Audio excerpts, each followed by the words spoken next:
Hello. In this video, I will explain the egg powder production process step by step, focusing on spray dryer technology.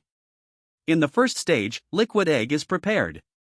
Fresh eggs are broken, shells are separated, and the liquid egg is stored in tanks at 4 degrees Celsius.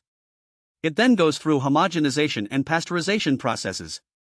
The pasteurized liquid egg is pumped into the spray dryer.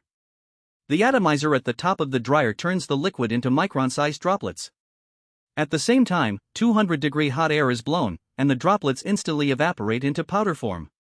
The resulting powder and air mixture goes to the Cyclone separator. Here, centrifugal force separates the powder from the air.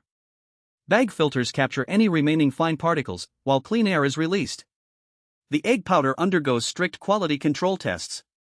Moisture, protein, microbiology, and sensory analysis are performed. After all tests are passed, it is packaged.